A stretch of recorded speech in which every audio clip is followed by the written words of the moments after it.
Trendy from Trendy Tree, and today I'm going to show you this Halloween ribbon wreath kit that we put together. It's made out of 6 different colors of ribbon, and it's on a 12-inch frame. The wreath measures about 24 inches, and then it just has a Halloween ribbon bow. We made this out of the 6-inch tulle. This is 25 yards to a spool, and flex ribbon. The flex ribbon comes 30 yards to a spool, and it's about 1.5 inches in wide. We've got orange, black, silver, and black, and then in the tulle we've got green, orange, and purple. And then we have this satin ribbon that's black and has silver and orange on it. Here's a piece that I had left over. It's got pumpkins and cats and bats. So this is a very easy wreath to make. The only thing about it is time consuming, but all you do is cut your strips and tie them on to just a plain box wire wreath form. It doesn't have any ties or anything, and it just takes a lot of time. So this is a project that you'll want to probably just cut all your ribbon and then sit down in the living room in front of the TV and start tying your ribbon on.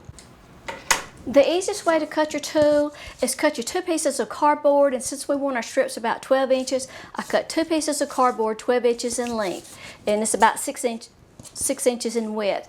I taped the 2 pieces together by just putting some tape on the sides, but I left the center open so that I can wrap my tulle around it and then cut.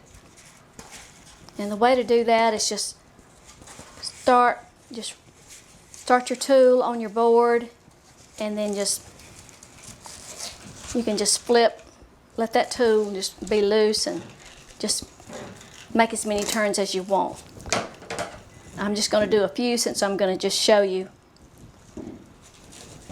how to tie the tulle on. So while you're holding the tulle attached to the board, slip your scissors in that little space, and then you can just cut it across there. Hold on to your tulle, don't let go. Flip it to the other end.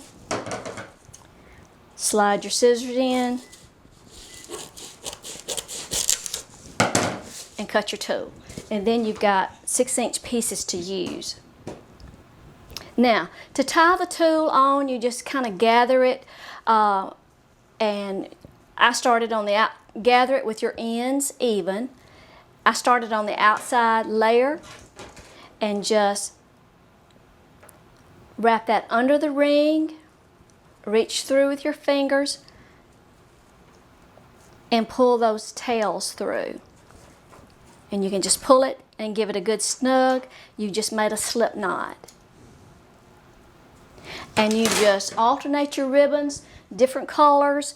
But one thing that you will need to remember to do, you have more flex ribbon than you do tulle. So if you're not careful, you need to add in extra pieces of your flex ribbon along with your tulle, or when you get to the last ring, which will be in the center, you'll run out of tulle. So what you might want to do is when you cut your pieces, is go ahead and cut about 18 pieces of each color of your tulle and set that aside so that you'll have plenty of your tulle to go around the center of your wreath when you finish it. And then that way, if you come up short, it'll be in the midsection or something like that. So just remember to, if you're alternating your pieces of ribbon, use more of your flex ribbon than your tulle so you won't run short. And here's a view of the back of the wreath, and I just started on the outside and filled in each section, and you can see I made my knots, pretty tight, and just alternated my ribbons. Now, one thing that you will need to do on cutting the flex ribbon, it's very stretchy. So it doesn't really work well to wrap it around the board like the tulle, so it works better to just measure it and cut 12 inches.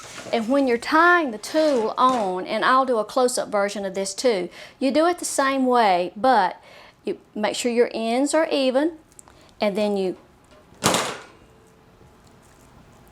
kind of pinch it in the center, go under your rail, and pull your tails in. Now, the thing that you need to do that's a little different about the flex ribbon is pull close to the knot instead of pulling out at your ends, because you'll stretch your ribbon. So just pull close to your knot and just scoot those pieces close together and just keep tying them on. Take your 12-inch piece of tulle, grasp it in the center, make sure you have your ends even, and then you can start on the outside, put it under the metal ring, slip your fingers through the loop, grab the tails, and pull it through. Now you can see when I did that one, my ends are a little uneven, so I pulled on one side more than the other, so I'm just going to take that loose and redo it. So even the ends, thread it under the wire,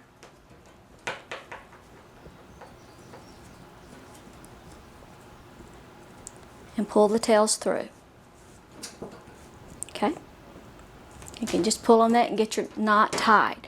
To do the flex ribbon, you take your 12-inch piece of flex ribbon, fold it in half, get your ends even, take your folded end and go under the metal ring, put your fingers through the loop, and pull the ends. Now it's important on the flex ribbon not to pull out at this end. It's important to pull close to your knot. Otherwise you'll stretch your ribbon out of shape. And you just keep tying on the knots. I would fill in a section at a time and go all the way around and then move up to the next ring and then fill the last ring in last. Be sure to use more of your flex ribbon than you do your tulle, because this particular kit, you'll run out of the tulle if you don't use some extra flex ribbon. Be sure and cut you about 18 pieces extra of the tulle to set aside to use to do your center ring, so that you won't run out on your last ring. And just every time you do a tulle, you might want to do 2 pieces of the flex ribbon and just alternate your colors. The bow is just a simple 5-loop bow. It's got 5 loops on each side and just a tied bow with tails. I'm going to do another tutorial if you need help tying a bow to show you how to do this. This ribbon is 2.5 inches wide. It's a satin ribbon with some glitter Halloween prints on it, and there's probably enough. This is a 10-yard roll of ribbon, enough to make probably 2 bows. The bow was just attached with some wire, and it was wired straight to the wreath frame. That's it. Like I say, this is a very simple wreath to do. Anybody can do it. You can tie slip knots. You can do this. It just does take some time. But thanks for watching. Be sure and give us a like if you like the video, and drop by our channel and subscribe so you won't miss the next video. And we'll do another video just shortly and show you how to use the Pro Bow to tie this 5-loop bow. Bye-bye.